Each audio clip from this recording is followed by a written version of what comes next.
The episode opens with Futaro Usagi on his wedding day, waking from a dream about the day that he met his bride, whose identity is obscured. The narrative then flashes back to Futaro's school days. In the cafeteria, he encounters Itsuki Nakano when she sits at his usually solitary lunch table. Seeing his perfect score on a recent test paper, she asks him to help her study and offers to share her lunch. However, he is rude to her and she becomes upset with him. Futaro receives a phone call from his little sister, Raya, telling him that their father has secured him a part-time job as a tutor. As he soon realizes, Itsuki. He tries to seek her out to apologize for earlier but ends up meeting her four quintuplet sisters, Ichika, Yotsuba, Miku, and Nino, without realizing their biological identity. He goes to the Nakano apartment and tells Itsuki he is her tutor, before finding out to his shock that the five are actually identical quintuplets, all of whom he has been hired to tutor. He tries to hold their first study session, but only Yotsuba is responsive. Nino puts sleeping pills into Futaro's water and sends him home in a taxi. Itsuki accompanies him and she greets her brother's arrival. She ends up eating dinner with the Itsuki family, discovering their financial struggles, and accepts Ria's invitation to return. At their next tutoring session, Futaro, in response to how hostile the quintuplets are to the idea of having him as a tutor, challenges them to take a test, assuring them that if they pass, he will never speak to them again. They all fail, achieving only 100 between the five of them. The next day, he asks them a history question that none of them can answer, until he notices that Miku answered that question correctly on her test. He tries to ask her about it, but they are interrupted by Yotsuba and Ichika, who embarrass Miku by talking about crushes and conclude that she is in love. Futaro finds a note from Miku inviting him to the roof, and upon arriving, he briefly misinterprets her admission about the earlier question as being a love confession. He discovers her interest in history, specifically Japanese warlords, and she tries to catch him out with an obscure reference, even going so far as to disguise herself as Yotsuba when running from him. Futaro presents her with her favorite soda and a peace offering. Upon revealing to Miku that her test score was the highest out of the five, he also realizes that each of them got different questions correctly. He uses this as encouragement, refusing to give up on a despondent Miku. Miku then joins Futaro and Yotsuba in the library for a study session. Futaro arrives at the quintuplets' next tutoring session, but as they are about to study, Nino appears and sends away Yotsuba, Ichika, and Itsuki, much to the annoyance of both Futaro and Miku. Nino challenges Miku to a cooking competition on the condition that they will stop studying if Nino wins. Nino's dish turns out much better looking than Miko's, but Futaro still judges the contest to be a draw, endearing him further to Miku. Futaro leaves, but quickly realizes that he has left his flashcards, so he is allowed back into the apartment by Miku. However, he encounters a towel-clad Nino who mistakes him for Miku without her contact lenses. She vents her anger at Futaro for disrupting their sisterly unity and unsettles a pile of books on a high shelf. Futaro rushes to protect her from the falling books, but is then caught in a compromising position by Itsuki, who takes a picture of them. The other sisters return home and convene a court-like meeting to decide if Futaro should continue as their tutor after the incident.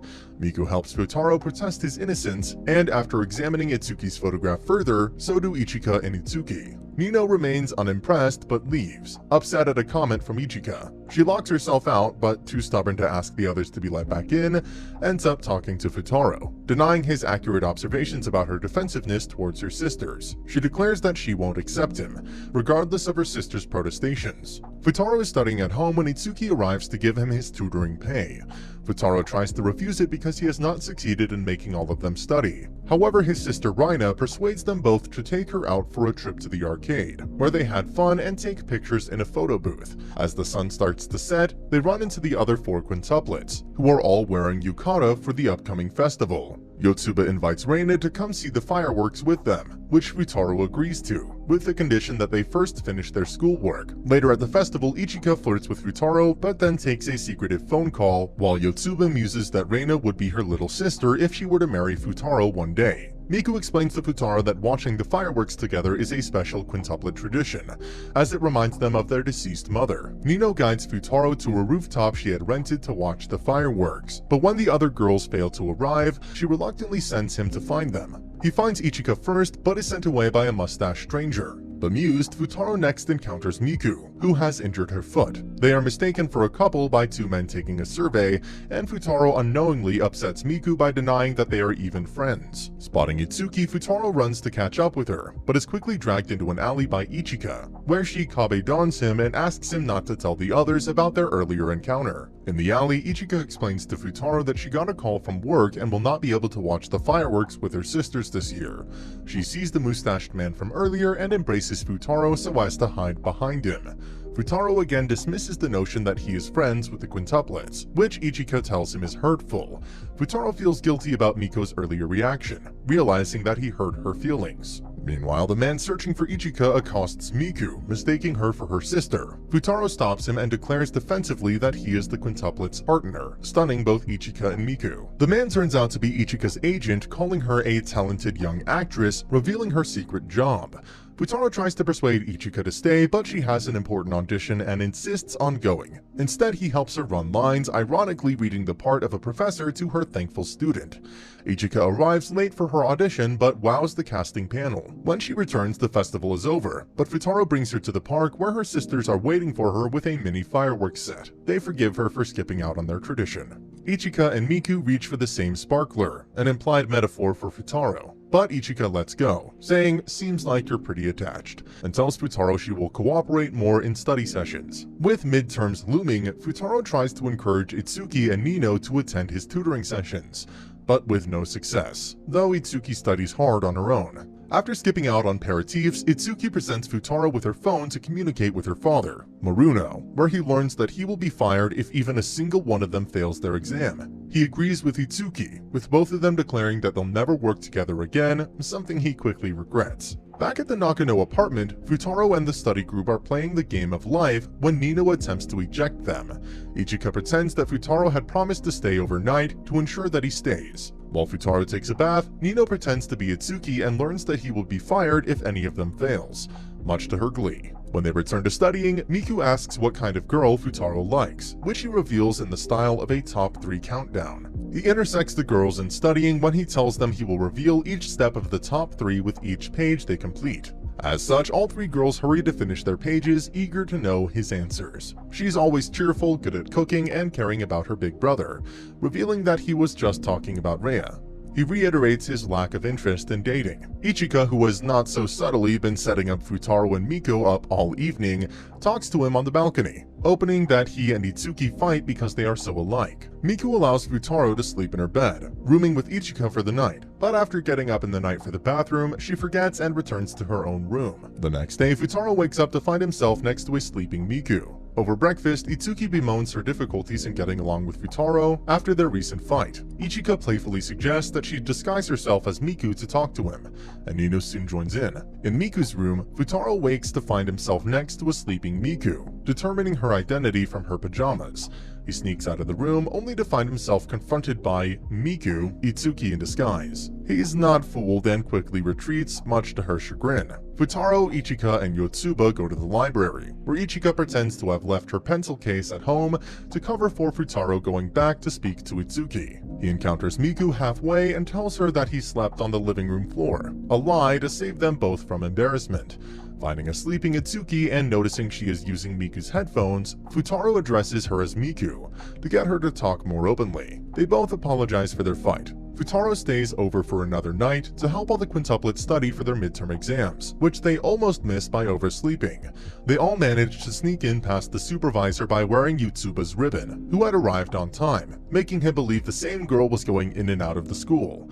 On their midterms, each quintuplet passes 1 subject out of 5, and Futaro prepares to be fired as their tutor. However, much to everyone's surprise, Nino takes the phone and explains to their father that they all managed to approve at least 1 subject under Futaro's guidance, which is proof enough for him to keep Futaro as a tutor. With all of the quintuplets finally prepared to accept his tutoring, Futaro offers to take them for a celebratory parfait. Futaro tries to urge Nino and Itsuki to stay at home to study, but a ruse set up with Yotsuba is discovered and both Nino and Itsuki angrily leave. Therefore, only Futaro and Yotsuba stay home, where Yotsuba subtly tells Futaro that she likes him. In the library, Ichika uses the handset photo, which contains the fact that she has given Futaro a lap pillow, to demand he get all the quintuplets' contact information. However, Futaro forgets to take his student handbook due to his curiosity and concern about Yotsuba's sudden leave, which is to decline the invitation of the school women's basketball team. To retrieve his student handbook back, Futaro goes to Nino's room, where Nino happens to see a photo of a blonde, tough-looking guy who, unbeknownst to her, is actually Futaro 5 years prior. When asked about it, Futaro lies to her and tells her the picture is of a relative of his. Nino also reminds the quintuplets of their childhood life and takes out the photos of their childhood. Multiple pictures show all the 5 quintuplets looking exactly like each other, and they reminisce about how much they have changed since. As it turns out, one of the quintuplets encountered Futaro on that primary school study tour in Kyoto 5 years prior, and is present in the other half of the folded picture in Futaro's handbook.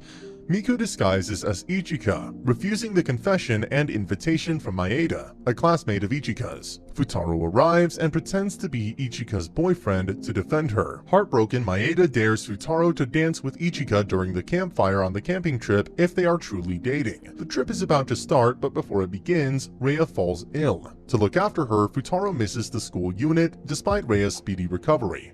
However, the quintuplets all want Futaro to go. As a result, the 6 take their private car to the destination. However, due to the poor weather conditions, they're stuck on the snowy road. Therefore, they have to stay in a hotel where they have to sleep in the same room, which triggers the quintuplets' debate about who should sleep next to Futaro. To make it fair, the quintuplets all sleep alongside Futaro. The next morning, Ichika gets up quite early and is attracted to Futaro's sleeping appearance. She sits on her knees, bending down and gazing at him. However, Itsuki sees them but doesn't know the girl is Ichika, as the quintuplets all dress up similarly and thinks the girl is kissing Futaro. A legend says that when couples dance and hold hands at the end of the campfire held at the event each year, the people involved will be together forever. That thought haunts Miku, who wishes to dance with Futaro, but having noticed Ichika's affection for him, decides to let her dance with him, wanting to be happy for her. Meanwhile, Futaro and Yotsuba dress as ghosts to scare the others, but Ichika and Miku aren't scared. Instead, they recognize Futaro as wearing a blonde wig.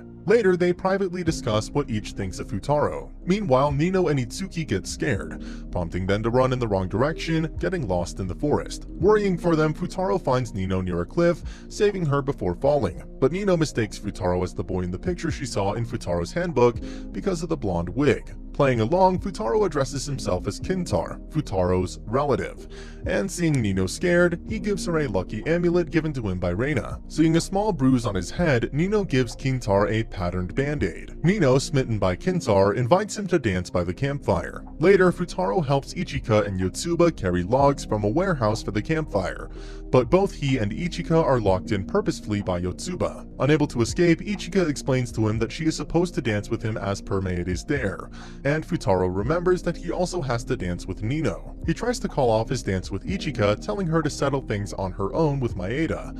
However, Ichika sheds tears, as she genuinely wanted to dance with Futaro. As Futaro and Ichika are stuck in the warehouse, Futaro lights a fire with some nearby wood to keep them warm. Ichika expresses to Futaro her desire to take a break from school and pursue her acting career, and Futaro congratulates her for having ambitions and the possibility to do things she likes. Seeing their small campfire, Ichika invites Futaro to dance by themselves, which Futaro agrees to. However, he explains the legend to Ichika, who now understands why the campfire was so important to Miku. While dealing with her guilt, she accidentally causes a large log to collapse and Futaro saves her. However, the log activates the anti-burglar alarm, and the fire also activates the overhead sprinkler system, completely soaking them. Miku and Itsuki arrive and demand an explanation from them, but they're reluctant to believe them. Having cooled off from the incident, they go skiing.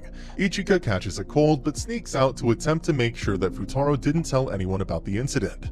However, Futaro can't ski and crashes into a tree, knocking off the band-aid Nino put on him the night before.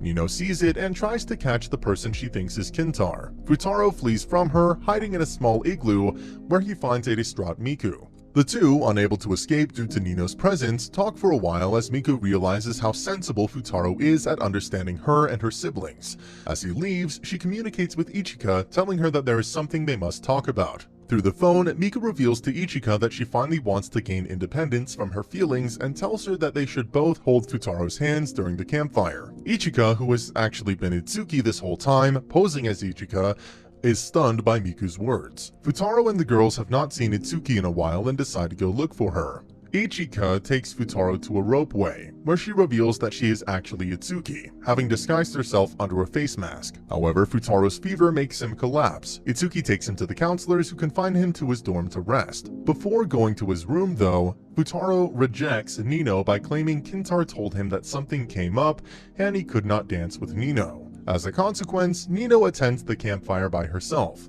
Meanwhile, Miku confesses her feelings for Futaro and Ichika, telling her that she is done holding back for her sister's sake and wants to win his affection. Ichika understands and they embrace. Yotsuba and Itsuki find Futaro's camping guide, in which he has written lots of stories to take home to Rhea.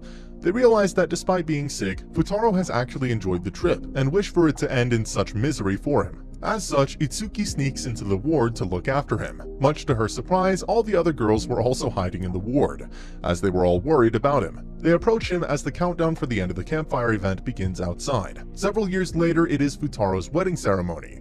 Futaro has forgotten the wedding ring at home, so Futaro calls Rhea to help him. Rhea retrieves the ring for him and finds that he still wears the lucky amulet she gave him 5 years ago. As it turns out, all 5 girls had held hands with him in bed as the campfire ended all those years back.